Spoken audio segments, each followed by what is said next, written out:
मी खाली पाहिलं ना मला गोळ द्यायचा आणि मी वरी पाहिलं की तू खाजाय सोडले सफाडा उपजोनिया पुढती येऊ हे काय आणि काला खाऊ दही भात. कारण तुकोबाराय म्हणतात इथे जन्माला येऊ. बाबा हा काला फक्त या ठिकाणी आहे. तुमचं आमचं भाग्य तुम्हाला आम्हाला आजचा काला मिळणार आहे. आलं लक्षात. तुम्हाला सुरुवातीला सांगितलं कारण हा काल्याचा प्रसाद वाळवंटामध्ये केलेला आहे महाराज आहे का नाही. आमच्या ज्ञानोबरायाने काला केलेला आहे. एकच टाळी झाली चंद्रभागे वाळवंटी माझा ज्ञान राजा गोपाळाशी नामदेव महाराजाचं कीर्तन आहे आणि तिथं तो काला आहे. हे बघा काला म्हणजे सप्ताहाची सांगता आहे का. मला सांगा गंगा तुम्हाला माहिती आहे गंगा इकडे बघा बोलू नका ऐका. गंगा कुठून निघाली असं जर तुम्हाला विचारलं तर सांगता येईल. गंगेचा उगम कुठे आहे ऐका. गंगेचा उगम आहे ब्रह्मगिरीला त्र्यंबकेश्वरला ब्रह्मगिरीला असणार त्या ठिकाणी. बोलू नका विठाला विठाला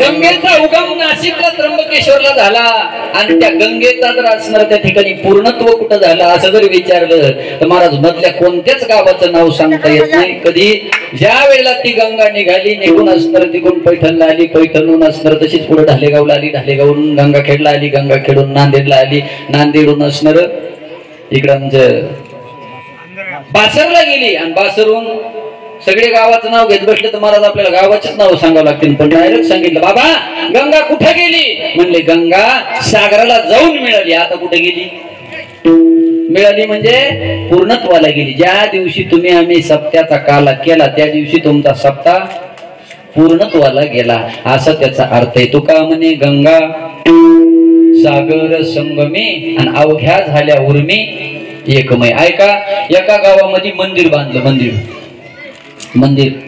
मंदिर बांधलं. आता जोपर्यंत त्या मंदिराचा पाया उभारला फरची झाली सगळं असणार झालं पण ते मंदिरामध्ये मूर्ती बी स्थापन केली पण ते मंदिर पूर्णत्वाला कधी गेलं सांगा बरं. कधी ज्या दिवशी मंदिराचा कळस झाला त्या दिवशी मंदिर. आता सप्त्याचा काला झाला म्हणजे सप्ता. मला आनंद वाटला महाराज तुमच्या मंदिराचा. त्या दिवशी गेलो मंदिरात बघू आहे का नाही. काल मी कलरिंगचं काम चालू आहे का नाही. त्यावेळी तेवढे धन्यवाद कमी आहेत महाराज तुम्हाला गावकरी मंडळीला. सुंदर मंदिराचं काम झालेलं आहे. आता फक्त मला वाटतं त्याचा कळस राहिलाय काय की आहे का नाही. कळसाचा कार्यक्रम करा तेवढा म्हणजे झालं काम. कारण तुमचं अधिष्ठान आद्य दैवत असणार कोणतं ग्रामदैवत ज्याला म्हटलं जात आहे ते हनुमंत आहेत. लक्षात आलं का. त्या दिवशी बोलून गेलो मी. येशे थोरविला मारुती विभीषण केला लंकापती अवधार्य देवने करना हाती कीर्ती दिगंती वाखाने असे मारुती आहे. तुमचे मारुती ज्या जोडलेत बरं पुन्हा ऐका.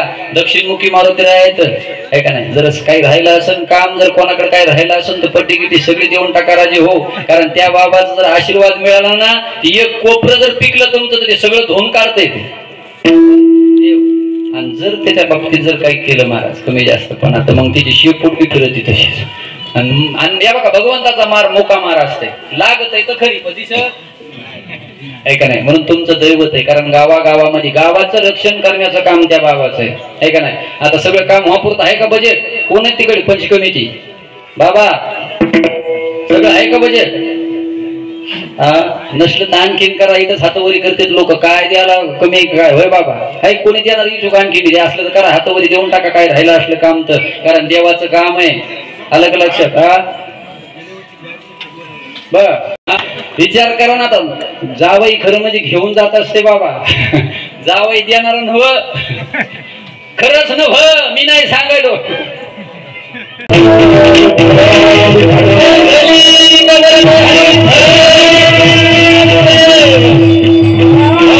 ऐका आनंदाची गोष्ट आहे बाबा ऐका नाही. कारण मंदिर पूर्णत्वाला कधी जातं माहितीये का. आता मंदिर झालंय तुमचं तुम्ही म्हणता महाराज आमचं मंदिर झालंय पण पूर्णत्वाला कधी गेलं. ज्या दिवशी मंदिराचा कळस झाला त्या दिवशी मंदिर पूर्णत्वाला गेलं आहे का नाही. मग तसं ज्या दिवशी सप्ताहाचा काला झाला त्या दिवशी सप्ताह आपला पूर्णत्वाला गेला. मग काल्याच्या कीर्तनाचा दंडक आहे. काल्याचा कीर्तनकार बांधलेला असते रुमाला नाही, कशानं? नियमानं. काल्याच्या कीर्तनकारानं कीर्तनामध्ये काही सांगायचं नाही आहे का नाही. काल्याच्या कीर्तनकारानं ठोबा रोकमायचं भजन घेऊन आहे का नाही कृष्णाचं चरित्र सांगायचं. म्हणून सर्वांनी एकदा भगवंताचं भजन करा. विठोबा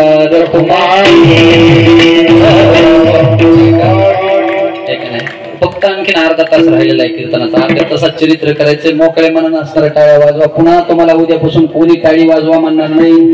भजन करा. कारण ऐका, टाळीचा परिणाम सांगतो तुम्हाला. टाळी जर माणसानं वाजवली तर काय होते ऐका ना. हातावर जर असणार आपल्या वेगवेगळ्या प्रकारच्या रेषा येतात बरं का प्रकाश महाराज. त्याच्या रेषा आहेत, त्याच्यात काही हृदय रेषा आहेत, काही धनरेषा आहेत, काही विवाह रेषा आहेत, काही असणार आयुष्य रेषा येतात. ह्या रेषा एका कीर्तनात असंच सांगू लागलो. काय सांगावं, कीर्तन झाले एका म्हातारी आली मला म्हणली होय रे गजू चल बरं चहा प्याला. चला म्हातारीनं असं अर्ध्या वाटत नेलं. मला म्हणली हो महाराज काय लईच ते रेषेचं सांगू लागले तुम्हाला भविष्य दिवशी जमते का? मी म्हणलं नाही आजी मला भविष्य दिवशी काही जमत नाही. माया म्हणली मग उगाच आणलं चहा प्याला तुला. नाही म्हणलं म्हातारी चहा पाहिजेत नाही. मला आजी जमतंय म्हणलं मला, पण त्याच्याकरता ते पुस्तक लागत आहे. माया म्हणली मग हाय ना घरी माया चल. नेलं महाराज घरी मला. आणि घरी नेल्याच्या नंतर ते बाबा होते तिथं बाबा आजोबा, त्या आजोबाला सांगू लागली म्हणली रात्रचं कीर्तनकार पोरगे बरं बोलत आहे. ते मया पुढचं होतं ते मला नाही बोलत का माती खाईन का मग घ्या बाबा. बरं बाहेरचे बोलू द्यावं घरचे बी. साहेब काय सांगावं त्या दिवशी कीर्तनाला गेलो परतून आत्या होती तिथं. आत्यानं सहज असणार येता येता मी म्हणलं जाऊ दे आता येता येता जावा दोन गोष्टी बोलून जावा. आत्या वाटमध्ये घरी गेलो. एवढा आनंद झाला. मायन वागान आलास का बस म्हणली स्वयंपाक करते आता. मी म्हणलं आत्या संध्याकाळचं कीर्तन लई लांब आहे उगा आता स्वयंपाकी पाक काय नाही म्हणली. तुला चटकन होणारा पदार्थ करते. चटकन होणारा पदार्थ कोणता आहे? काय म्हणते त्याला गोटुळी का शेवाळ्या काय म्हणते ते. शेवाळ्याचा भात केला वरी मस्त दूध आणलं तूप टाकलं आणि माझ्या हातात दिलं. म्हणजे खात मी विचारू लागलो नाही मला आत्या काय मग आता काय करताय? ती म्हणली माया गोजू लय मस्त जमलं त्याचं. आता असणार 7-8 म्हशी घेतल्या. रोज उठत आहे सकाळी दूध काढीचंय परतुराला इकायला नेतंय, संध्याकाळी दूध काढीचंय परतुराला इकायला नेते, दिवसभर म्हशी चालते. मी म्हणलं आजवर काय करीत होता? काय नाही म्हणले तू यासारखाच बोंबलत फिरत होता. काय असणार काय करावं सांगा तुम्ही. तसं ते म्हातारं म्हणले जाऊ द्या म्हणलं 2 गोष्टी आपल्याला चहा पिऊस बोलायचंय. म्हणलं आजी काय आणा म्हणलं ते पुस्तक खाणं भविष्य सांगतो. पुस्तक आणलं भविष्य सांगितलं. म्हणलं आजी काय तुमच्या मालकाचं नाव म्हणलं संपतरावती. म्हणली माय खरंच आहे. म्हणलं तुमचं नाव भागोबाई. माय म्हणली खरंच आहे ना. म्हणलं तुम्हाला 2 पोरी 1 पोरगा का नाही? बाई म्हणली खरंच आहे. म्हणलं म्हातारी इतकंच नाही काल तुझ्या घरी काय काय आणलं सगळं सांगतो. म्हणलं सांग बरं. म्हणजे 20 किलो गहू 5 किलो तांदूळ 1 पाम तेलाचा पुडा आणलाय का नाही? बाई छातीवर सांगून घेतलं तिनं. म्हणजे बाई तुला एवढं कसं कळत रे? मी म्हणलं म्हातारी राशन कार्ड माझ्या हातात आणून दिलंस ना काऊन नाही करायचं. भविष्य गिष्य काही नसते. हे बघा टाळी जर माणसानं वाजवली हातावरी हात ठेवून वाजविता टाळी आणि देणे होय होळी मग बापा. सर्वांनी एकदा मोठ्या प्रेमानं हातवरी काय तुले हरी का नाम विठ्ठल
काल्याच्या कीर्तनकारांना अभंगाचा थोडासा भावार्थ करायचा आणि नंतरच भगवंताचं चरित्र सांगायचं. महाराज काय चरित्र कृष्णाचं तुम्ही आम्हाला नेहमी सांगता.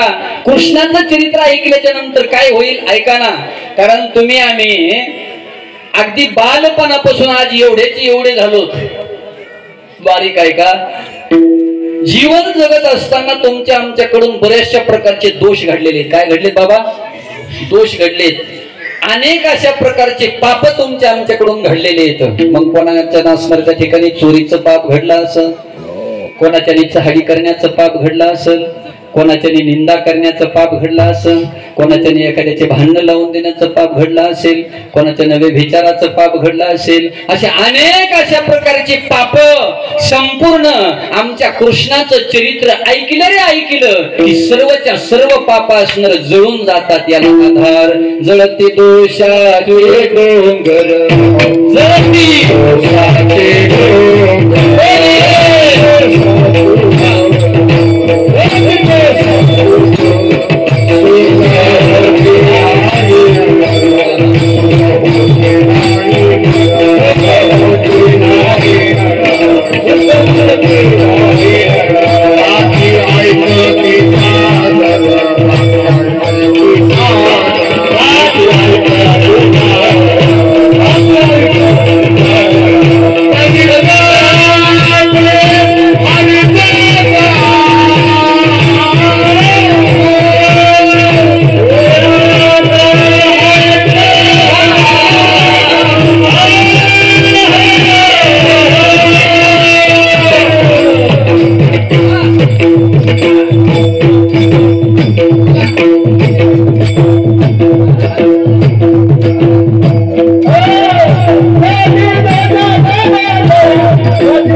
प्रमाणे महाराज जळती दोषाचे डोंगर, शुद्ध होती नारी नर. कशानं? गाती ऐकती. विठाला विठाला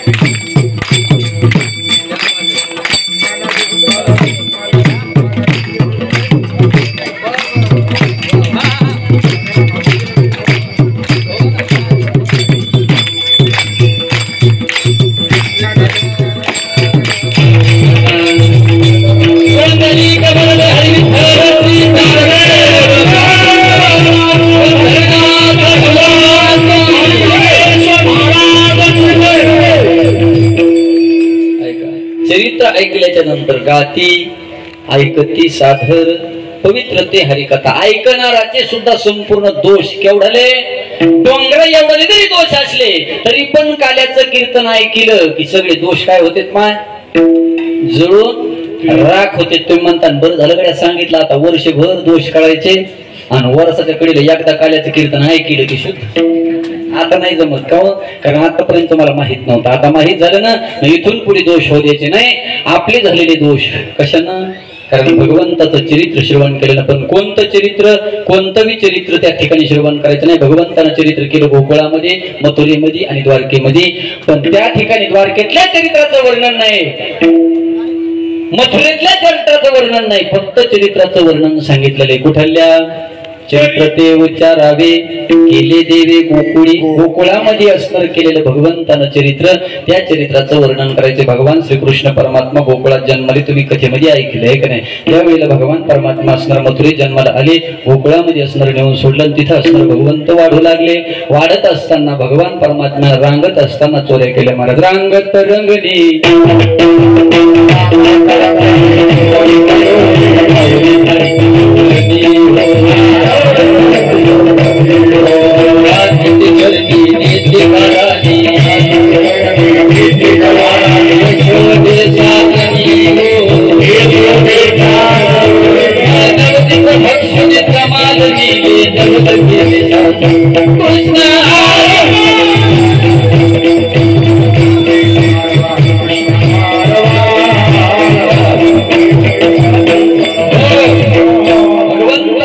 असताना अनेक अशा प्रकारचं चरित्र केलेलं आहे महाराज. घरातले चरित्र भरपूर आहेत. भगवान परमात्मा 5 वर्षाचे झाले आणि देवाच्या लक्षात आलं आता घरातलं चरित्र बस केलं. भरपूर चरित्र केले, दह्या दुधाचे बक्षिले आहे का नाही, उलन दिले ताकाचे, घरामध्ये भरपूर चरित्र केलं. देव 5 वर्षाचे झाले, देवाच्या लक्षात आलं आता आपल्याला समाजकारण करायचं. काय करायचं? देवानं 3 कारण केलेले. कोणते? समाजकारण केलं, धर्मकारण केलं, राजकारण केलं. 3 गोष्टी भगवंताने केलेल्या आहेत. राजकारणामध्ये देव पटाईत होते, समाजकारणामध्ये देव पटाईत होते आणि देवाने असणारे धर्म कारण करण्याकरता तर जन्मच घेतला होता. अवतार कशा करता होता? मला धर्माचं रक्षण करण्याकरता भगवंत बाहेर निघाले आणि बघितले हे बारीक बारीक गोपाळ होते ना, सगळे वेड्या वाकड्या बोबड्या पेंड्या सुदाम्या मधुमंगल सगळ्याला बोलले हे पोरो काय अरे काय म्हणे तुम्ही लहान लहान लेकरं असणार त्या ठिकाणी, सगळे तब्येती तुमच्या असे झाल्यात काहून? त्यांनी सांगितलं बाबा ऐक नका, सगळं घरी आहे पण सगळं मथुरेच्या बाजाराला जात आहे, आम्हाला काही मिळत नाही. का देवानं सवंगड्याला एकत्रित केलं म्हणजे याच्यामध्ये धर्मकारण आहे. देवाला धर्माची संस्थापना करायची होती आणि ज्या वेळेला धर्माची संस्थापना करायची त्यावेळेला एकत्रीकरण खूप महत्वाचं आहे. आलं का बाबा लक्षात? कारण आज तुम्हाला मला या ठिकाणी आनंद वाटला, तुमच्या इथं बरेचसे असणारे एकत्रीकरण आहे महाराज. सगळे लोक भरपूर असणारे एकत्रित झाले. सुखदेव भाऊ बरेच कुटुंब बघितले मी, भाऊ भाऊ सर्व एकत्रित आहेत, जावा जावा असणार मिळून मिसळून राहतात. आनंद हाच खरा असणार त्या ठिकाणी परमार्थ आहे. आणि बघा धर्माचं जर आपल्याला रक्षण करायचं असेल तर प्रत्येकानं असतं एकत्रीकरण करणं खूप गरजेचं आहे. आणि जर आपण आपल्यामध्ये जर असणार त्या ठिकाणी असे बाजूला गेलोत ना, विस्कळीत झालोत ना, तर निश्चित आपल्या धर्माची हानी झाल्याशिवाय राहणार नाही. लक्षात आलं का? म्हणून आजपर्यंत पाठीमागचा इतिहास बघा. अरे आमच्या देवाने तेच केलंय. या मातीमध्ये जे राजे जन्माला आलेले त्या राजांनी सुद्धा असणार सर्व मावळे सर्व जाती धर्माचे एकत्रित केले आणि त्यांनी असणार स्वराज्याची स्थापना केलेली, याला एकत्रीकरण म्हणतात. लक्षात आलं का? आणि जोपर्यंत आपण एकत्रित येणार नाही तोपर्यंत रक्षण होणार नाही. कशाचं? देवानं ते तुम्हाला आम्हाला दाखवून दिलंय. वेड्या वाकड्या बोबड्या पेंड्या सुदाम्या मधुमंगल सर्वांना एकत्रित केलेलं आहे आणि एकत्रित करून धर्माची संस्थापना करण्याकरता भगवंत झटू लागलेले आहेत. देवाला राक्षस मारायचे होते आणि सर्वांना आश्रय द्यायचा होता. विचार करा आहे का नाही? राजांची जयंती तुम्ही साजरी करता, शिवाजी महाराजांची, छत्रपती शिवाजी महाराजांची जयंती साजरी करतो ना आपण, पण अगोदर प्रत्येकानं इतिहास वाचित जा. कारण राजांचं चरित्र डोळ्यासमोर आणल्याच्या नंतर तसं आचरण केलं पाहिजे माणसानं. नाही तर गाडीवर नाव खुशाललेले महाराज समोरून असणार त्या ठिकाणी फोटो टाकायलेत महाराजाचा आणि ती गाडी आम्हाला असणार कीर्तनाला जाताना धाब्याच्या पुढे उभी राहिलेली दिसायची. अपमान वाटत नाही तुम्हाला हे? काय असणार त्या ठिकाणी राजांचे विचार होते. विचार करा.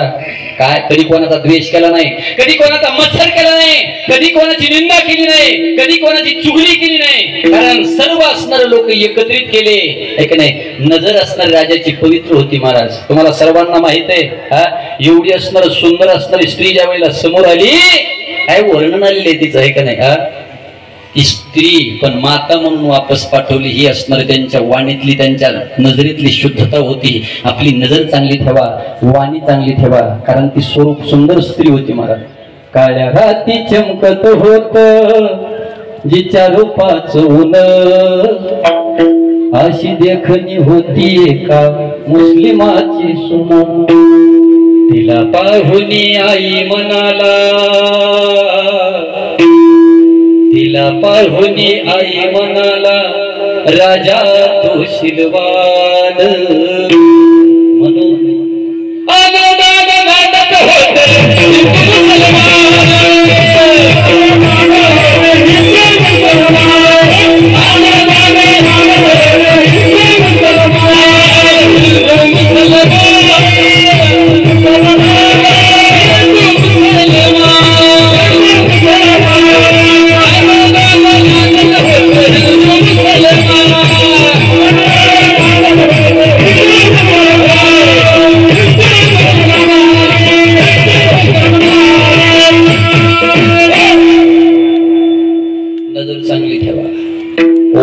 चांगली ठेवा आणि डोसक्यातले विचार फक्त चांगले ठेवा आणि एकत्रित या. ज्या कुटुंबात एकत्रित या बघा, ज्या देशात एकत्रीकरण आहे, ज्या गावात एकत्रीकरण आहे, त्या गावामध्ये तिसऱ्या माणसाला काही भांडण लावण्याचे प्रयत्न करू द्या. भांडण लागते का बाबा? पण आहे का, घरामध्ये असतं त्या ठिकाणी एकत्रीकरण खूप महत्वाचं आहे. आणि घरातलं एकत्रीकरण प्रमुखाच्या हातात आहे बाबा. अलग लक्षात, प्रमुख, कारण इथं प्रमुख श्रीकृष्ण होते. स्वराज्याची स्थापना करण्याकरता प्रमुख छत्रपती शिवाजी महाराज होते. आज आपलं घर चालवण्याकरता घरामध्ये प्रमुख कोण असते बाबा? घरातला कुटुंब प्रमुख आहे ना, त्याच्या हातामध्ये संपूर्ण घर सावरायचंय. हे बघा, 5 भाऊ एकत्रित असू द्या, फक्त शांतता राखा. कारण आपले डोसके झालेत गरम, आपल्याला राग जरा जरा यालाय महाराज. कारण चुका प्रत्येकाकडून होत असतात, पण ती चूक समजून घेण्याचा प्रयत्न केला पाहिजे. हे बघा, कधी कधी पतीकडून चूक होती, कधी कधी पत्नीकडून चूक होती, कधी सासूकडून बी होती, कधी सासऱ्याकडून बी होती. पण ज्या वेळेला एकूण एकाला समजून घेतलं ना, तर असणार हा गाडा पहिले फिरायला जात असतो. म्हणून समजून घ्यायचा बाबा. आणि समजून घेतल्याच्या नंतर असणार कलह होणार नाही, आपापसात भांडणं होणार नाही, हे का नाही? कारण देवानं असणार भांडणं मिटविण्याकरता जिथे येऊन धर्माची संस्थापना केलेली आहे. आलं का? 4 जण भाऊ होते, एकत्रित राहत होते. 4 सुना, 4 भाऊ आणि म्हातारी होती. किती कुटुंबात माणसं झाले? 10 जण हेच झाले महाराज. आता मोठं कुटुंब असल्यावर काम वाटून दिलेले असतात बाबा. कसे असतील? हे का नाही? थोरलीनं स्वयंपाक करायचा, धाकलीनं भांडे घासायचे, एकीनं धुणं धुवायचं.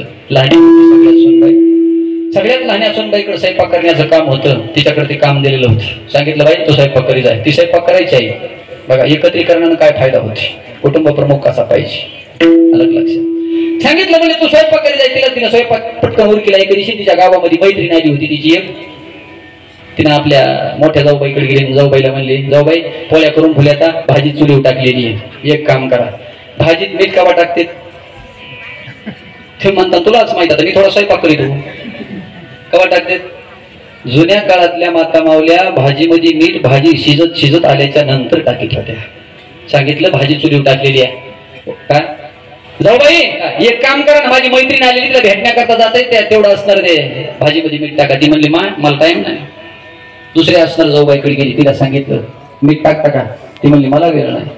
शेवटी म्हणली सासूबाईकडे चला. सासू आत्या, काय भाजी चुलीवर टाकलेली, जरा मीठ टाकता का? ती म्हणली मला काही काम धंदा आहे का नाही दुसरा काही? तू तितकं सासू तिची जाऊ द्या म्हणली, आजच्या दिवस मीठ थोडं लवकर टाकू. पळपळ गेली, मीठ टाकलं, ती आपली निघून गेली. जावला वाटलं माय माझ्या बहिणीसारखी एक काम सांगत नाही, आज नेमकं मीठ टाकायचं सांगितलं, ती नाही म्हणली. ती आली, तिनं मीठ टाकलं. तिसरी जाऊ आली, ती म्हणली माय मला बी कवाच काम सांगत नाही, आज काय नाही तिने मीठ टाकायचं सांगितलंय, तिनं बी टाकलं. सासू तर म्हणली माय माझ्या लेकीसारखी येते, कवा काम सांगत नाही, आज तोड फोडून नुसतं मीठ टाकायला सांगितलं, मी येडी नाही म्हणले. आत्या आल्या ना, त्यानं मीठ टाकलं. कशामध्ये? आता भाजी कशी झाली असेल? म्हातारं आलं, एका डोक्याचा काढला आणि बाजूला ठुला. सुनबाई काय आण ताट वाढू. सुनबाईनं ताट वाढलं, म्हातारीच्या पुढे आणून म्हाताऱ्यानं पहिला घास भाजीचा घातला. म्हातारीच्या लक्षात आलं काय झालं. ऐका सुनबाई, का ताक आहे का घरात? ती म्हणली हो मामाजी. ताक आणलं. ऐका, ताक आणलं सुनबाईनं, आणि ते ताक असणार त्या ठिकाणी भाजीत घालून म्हाताऱ्यानं भाजी खाल्ली. बाबाचं जेवण झालं, बाबा उठून गेले. 4 भाऊ जेवायला बसले, आणि त्या टायमाला 4 भाऊ जेवायला बसल्या वेळेला कळलं काय झालंय. त्या भाजीमध्ये काय होतं बघितलं. एकूण एकाकडे बघितलं. ए बाबा जेवले का? हो म्हणले जेवले. काय खाल्लं बाबानं? म्हणले ताक खाल्लं. म्हणले आम्हाला बी ताक खायचंय. त्या दिवशी उठी पार झाली, ताक संपलं. आणि जेव्हा ह्या 5 जणी जेवायला बसल्या, त्याने एक घास घेतला आणि एकूण एकीच्या तोंडाकडे पाहिले. यायला कळलं काय झालं. काय झालं? दृष्टांत संपला. आहे का? मला सांगा, फक्त त्या बाबानं जर असणार कलह केला असता आणि भाजी जर फेकून दिली असती तर अख्ख्या घराचा ठिकाणा झाला असता. पण बाबानं असणार संयम ठेवला. काय केला? फक्त याला असतं म्हणतात एकूण एकाला समजून घेणे. चुका प्रत्येकाकडून होत असतात. भगवंताला एकत्रीकरण करायचं होतं म्हणून सगळे गोपाळ एकत्रित केले आणि सांगितलं आपल्याला चोऱ्या करायच्या. चोऱ्या देवाने कशाच्या केल्या नाही. चित्त चोरी येणे नंदाच्या नंदने भगवंतानं चोऱ्या केलेल्या आहेत बाबा. पण चोऱ्या केल्याच्या नंतर सगळ्या गवळणी असणार खोड्या करायच्या, देवानं चोऱ्या करायच्या आणि सगळ्या गवळणी याच्या आणि यशोदेला गारानं सांगायचा, यशोदे यशोदे बाळ तुझा कान्हा सोसुधिंगा. यशोदे ह्या धावण्याच्या महाराज. पण यशोदा अशी होती ती हे बघा, जगात अशी कोणतीच आई नाही की आपल्या लेकराची चुकी कबूल करून घेईल. ते म्हणायच्या मा मौली कुर्ले गुणाच आहे वाघ्या. यशोदा म्हणायची मा मोय सोन्या आहे का. यशोदा म्हणायची सगुण गुणाचे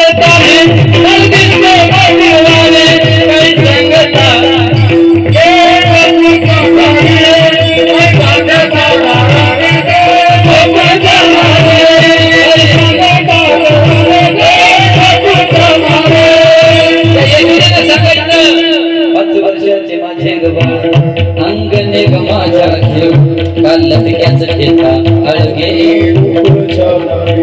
श्रीरंग माझा वेळा नाही आला दुसरा तुम्ही याची संगत सोडावे तुम्ही लपवून याचा भोरा अळगेचा शारण धरा तुम्ही 12 घरच्या 12 घे तुम्ही लपवून याची गोटी अळगेचा तुम्हाला जर वाटत असेल माझा कृष्ण खोड्या करताय ना, तर एक काम करा. काय माझ्या कृष्णाला रंगे हात पकडून द्या. ये गोळण म्हणजे कृष्णा माझ्या घरी ये. तू आईले असणार सांगायले तुझं वर्णन लय महावा ज्ञान महास्वाज्ञान माझ्या घरी ये म्हणली. नाही जर बांधून टाकीन तर म्हणले मजरी नाव सांगणार नाही. ये म्हणली माझ्या. कृष्ण म्हणला आज फेऱ्या काय गेली म्हणला. तिचा घर नंबर तिचा घर नंबर ती पण घेतला आणि कृष्ण भगवंत संध्याकाळी गेली महाराज रात्री. ज्या वेळेला ही माता माऊली आपल्या मालकाबरोबर पलंगावरती असणार ज्या वेळेला निद्रिस्त अवस्थेत होती. आता हिची असणार केस काय होती वेणीची केस लांब लांब होते महाराज आणि ह्या गोपाळाची दाढी अशी वाढलेली होती.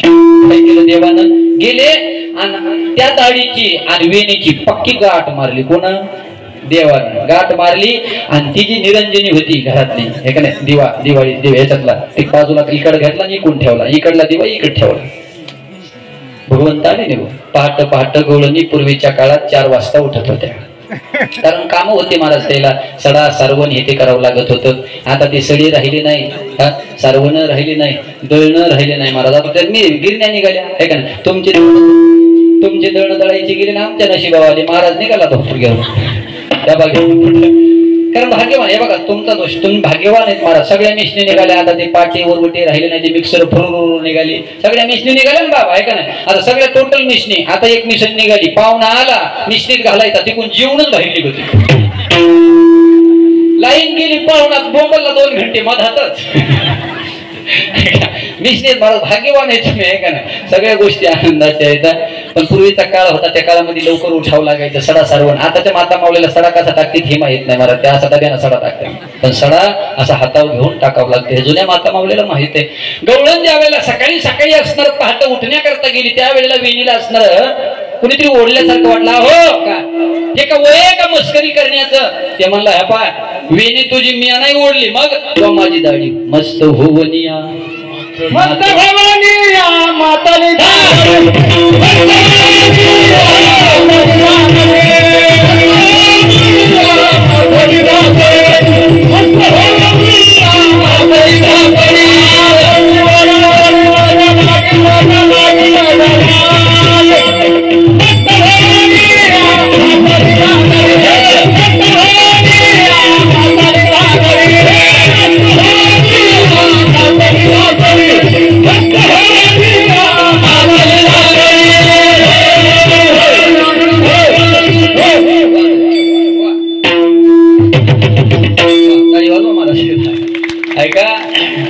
मस्त होवनिया मातली धांगडी आणि करीत असे ओढाओढी.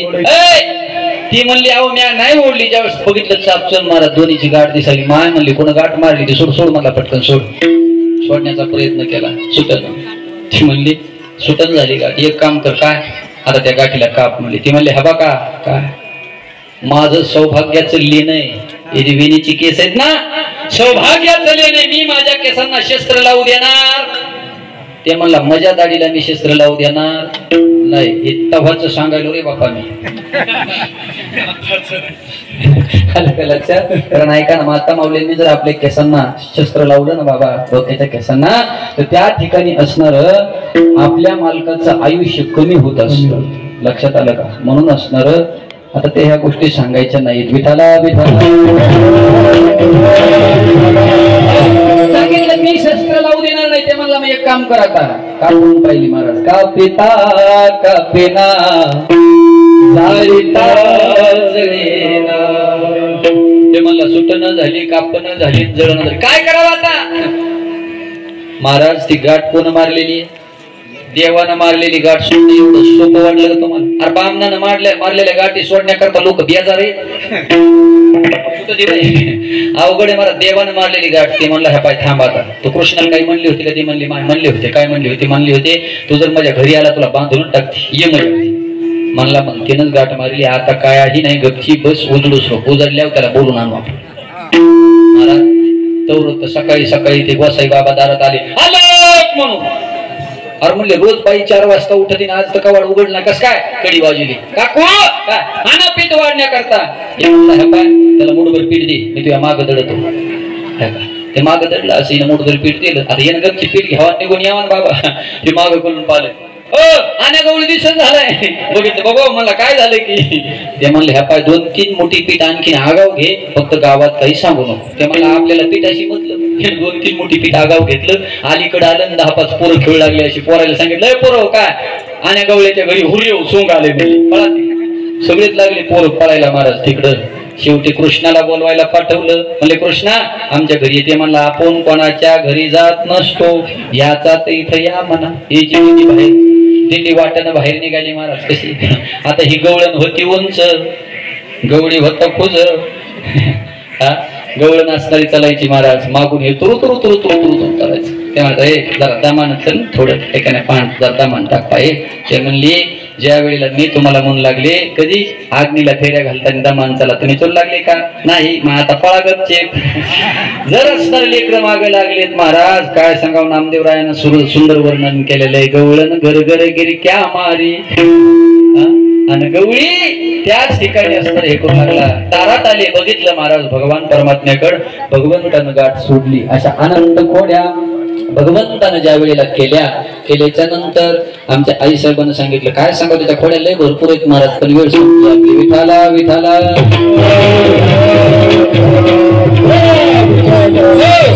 एक खोडी सांगतो फक्त भगवंताची. एखाद्या दहीहंडी बांधायचा टाइम झाला. शांत चित्ताने एक खोडी ऐका. सगळं कदरलं. एक गवळी महाराज कुठं गोकुळात कदरलं. ते म्हणलं आता इथं राहणंच नका बाबा. एक काम करतो म्हणला आता गोकुळ सोडून जातो. त्यानं बैलगाडीमध्ये सगळा पसारा टाकला बाबा. काय आता आपला जो असणारा प्रपंचाचा पसारा आहे ते सगळा पसारा गाडीमध्ये टाकला. इकडे लक्ष द्या. दहीहंडी बांधायला ते काही नाही. माझ्याकडे लक्ष द्या जरासं. मी एकच असतं त्या ठिकाणी फक्त एकच सांगणार आहे आता. काय खोडी देवाची. सगळा पसारा त्यानं गाडी बैलामध्ये टाकला आणि गाडी बैलात टाकून तो पसारा घेऊन सासरवाडीला निघाला. देवाला कोणतरी सांगितलं. म्हणले बांधणंच होऊ द्या. विठाला विठाला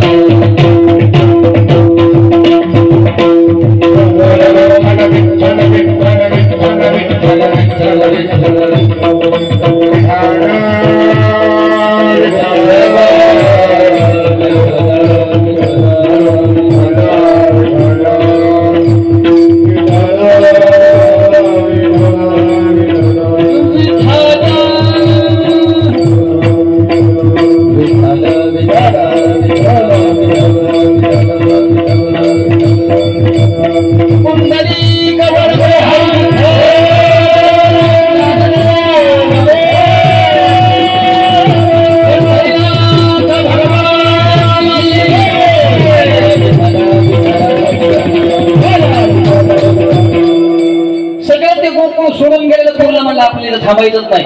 सगळा पसारा गाडी बैलात टाकला बाबा त्यानं. पत्नीला गाडीमध्ये बसवलं. आपण गाडी हाकण्याकरता बसला आणि ती बैलगाडी घेऊन निघाला. कृष्णाला कळालं. म्हणले आपला हे गवळी गोकुळ सोडून चाललेला आहे. कृष्णानं बरोबर हुबेहूब त्याच्या नवऱ्यासारखं स्वरूप धारण केलं बाबा. कोणाच्या त्या गवळणीच्या बघा. आणि त्या गवळणीला असणार तहान लागली. ती म्हणली हो काय एक काम करा थोडं पाणी आणा पिण्याकरता. महाराज त्यांनी ते लोटकं घेतलं असं गाडगं आणि गेलं पाणी आणण्याकरता. देवानं मळा निर्माण केला लांब. जरा लांब मळ्यामध्ये जाऊ दिलं आणि तर भगवंतानं तिच्या मालकाचं स्वरूप धरलं आणि तसंच लोटकं आणून दिलं आणि तिच्या हातात दिलं पाणी. ते म्हणला पटकन पाणी आण. ऐक ना का माणसं बहुरूपी झालेत. म्हणला माणसासारखी माणसं येतं आहे का नाही. एखादं उदक मायासारखं बी कोणी असू शकते. मला ती म्हणजे मला का कळलं का. बसले गाडीवरती महाराज आणि गाडी निघाली. पुढे गाडी गेल्याच्या नंतर हे आलं धापड, अरे गाडी माझी आहे. ते म्हणला गाडी तुझी. ते खाली उतरलं महाराज. त्या दोघांची भांडणं लागली. ते म्हणला माझी गाडी, हे म्हणे माझी गाडी. या माता माऊलीला कळलं त्या गवळणीला नेमके आपले मालक कोणते. दोघं उभे उभे दिसत. त्या दोघांचे भांडणं लागले. तवरत गाडी तिसरंच बसलं गाडी. हो गाडी आणली महाराज. सासरवाडीत गाडी सोडली आणि शेवटी सासरवाडीत गाडी सोडून टाकायला टेकन देऊन बसला आणि सासऱ्याला सांगितलं, हे बघा जावाई बापा सासरे बाबा का दोघ जण आहेत म्हणला, उभे हुब दिसायला मायासारखेच आहे. उद्या फसतान म्हणला तुम्ही. जावाई कोणते ते जर आले तर त्याला म्हणा जावाई टाकायला टेकन देऊन बैठकीत बसला. महाराज आले दोघ जण धापा टाकीत टाकले. ओ मामाजी काय ह्याचा मामा काय अरे म्हणजे जावाई दोघ जण असणार, तुम्ही कोण आहेत रे. म्हणजे जावाई म्हणले कुठे बसले तर बैठकीत बसलेत आणि तू सांगायला जावाई. पण शेवटी महाराज मामाजी बी बघायला लागले. म्हणजे तिघ बी सारखे दिसायला. आता जावाई नेमकी हाय तर कोणती हे आपल्याला कळलं नाही. किंवा काय करावा म्हणले हे पुढे इथं उलगडत नाही. मग एक काम करा. काय करा म्हणले, आता उचला. तिघ जणांना म्हणला तुम्ही चला आता नंद बाबाकडे. महाराज ती गाडी ती गवळ आणि हे तिघ जण नंद बाबाकडे आले. ओ नंद बाबा का इकडे काय झालं म्हणले. हे बघा हे म्हणजे तिघ जण आहेत सारखे दिसायले तर.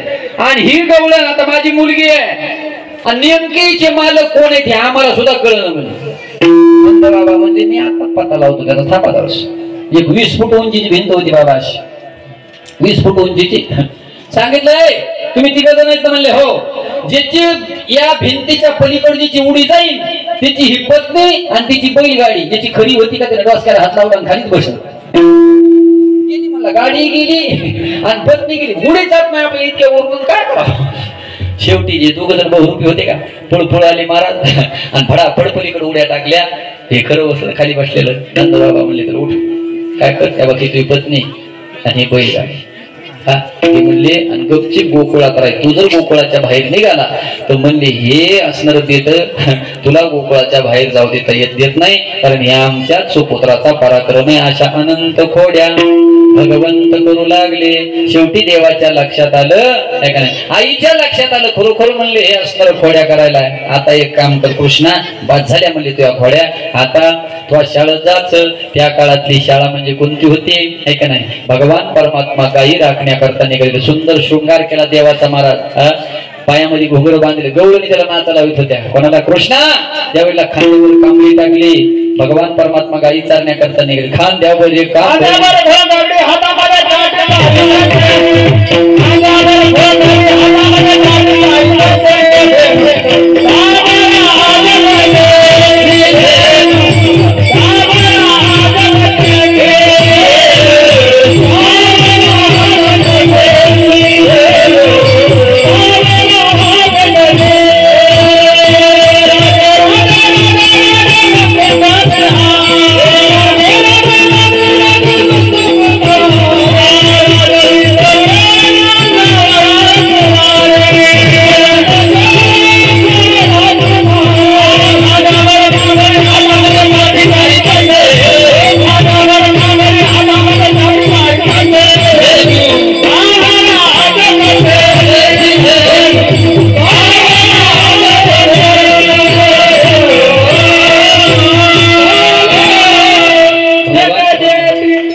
भगवान परमात्मा असणार त्या ठिकाणी गाई चालू लागली. महाराज वृंदावनामध्ये सुंदर शृंगार केलं. गवळणी जाच्यान त्याला मानायच्या. देवा काय हे कृष्णा जरासं नाच ना. कृष्णा नाच रे माझं पाहू दे नाही. मग देवानं नृत्य करायचं महाराज. छुम छान ना ना ना छुम छान ना छुम छान छान छान छुम छान छुम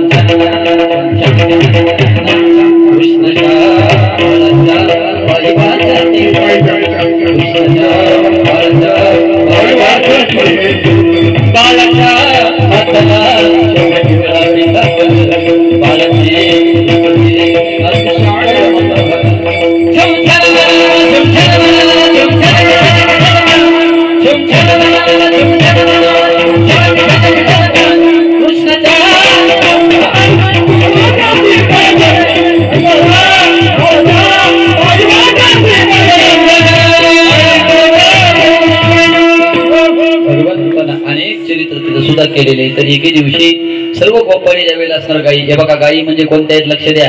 गाय म्हणजे सामान्य नाही, गोनामी इंद्रिय, आणि सात त्या इंद्रियापैकी एक असणार इंद्रिय तुमचं आमचं मन आहे. ते मन दुसरं कोणाला आवडत नाही, त्याला फक्त सांभाळण्याकरता देवच लागतो. म्हणून एक नाही, आता कुठे धावे मन आणि तुमचे चरण देवाच्या चरणावरती ठेवी जा. सांगितलं देवा एक नाही, तू त्या मनीने गायीची वळती आणि बाकी आम्ही सगळ्या गायी एकत्रित करतो. म्हणून देवानं सगळ्या असणार गायी एकत्रित केल्या, बासरी वाजवली, सर्व असणार गोपाळ एकत्रित झाले. सांगितलं आपापल्या शिदुरे आणल्यात का? म्हणले हो. मग सोडा म्हणले. सर्वांनी असं गोल रिंगण केलं बाबा आणि शिदुऱ्या सोडल्या. भगवंत मधामध्ये येत. ते काल्याचा आनंद पाहण्याकरता स्वर्गातले देव लोक तिथे आले होते. ते म्हणले काय आपल्याला काला खाताय, पण त्याने सांगितलं या काल्याचा अधिकार तुम्हाला नाही. आता हे काला आहे ना, हे काल्याचा अधिकारी कोणी पण नाही. हा काला वैष्णव निका संभ्रम. कारण सांगितलं तुम्हाला स्वर्गातल्या लोकांना काला खाता येणार नाही. स्वर्गीचे अमर इच्छितात ते देवा, आणि मृत्यू लोकी व्हावा कशा करता? हे काला खाण्याकरता. त्याला काला खाता येत नाही माय, म्हणून आपण असणार खूप भाग्यवान आहेत, आपल्याला काला मिळतोय. कारण हा काला संतांच्या सानिध्यामध्ये असतो, इतरत्र काला होत नसतो. पण त्याच्याकरता देव लागतो, संत लागत, नामचिंतन लागत. तो काला भगवान परमात्म्याने तिथं केला. स्वर्गातले देवायला वाटलं येईन, नाही तर नाही गेला. आपण पाण्यामध्ये मासे होऊ म्हणजे काय झाले? पाण्यात मासे झाले. म्हणले बेटे हात धुवायला कुठे येते? यमुनीत येते नाही का नाही? मग हात धुतल्या तितकं जरी खायला भेटलं तरी खूप झालं. पण देवानं सांगितलं काय? हे म्हणले हात आहेत ना तुमचे, हात धुवायचे नाही, मग इथं पुसा. कारण इथं कोणतीच दैवता नाही, म्हणून सांगितलं इथं हात पुसा. काय? कालियाच्या मिसे देव जळी झाले मासे. सांगितलं अजिबात तुम्हाला काला मिळणार नाही, कारण काल्या करता असणार अधिकारी लागतो. सर्वांनी गोल रिंगण केलं. मधात भगवंत बसले. भागवतात सुंदर वर्णन आलेले. विभ्रत वेणूजे ठरपट यो शृंगनेत्रे कक्षे वामे पानु मसुर कवल फरात कोली विशु तिष्ठन मध्यम कपिल सुरदेव हासयत नरबलिस्वे स्वर्गे लोके मिशति भूमुजे यज्ञ भुगबाल केली गोपाल कृष्ण भगवान की जय. श्री राधे. भगवंतानं तिथं काला केला आणि तोच काला, त्याच काल्याचा प्रसाद तुम्हाला आम्हाला या ठिकाणी खाण्याकरता मिळणार. ज्ञानेश्वर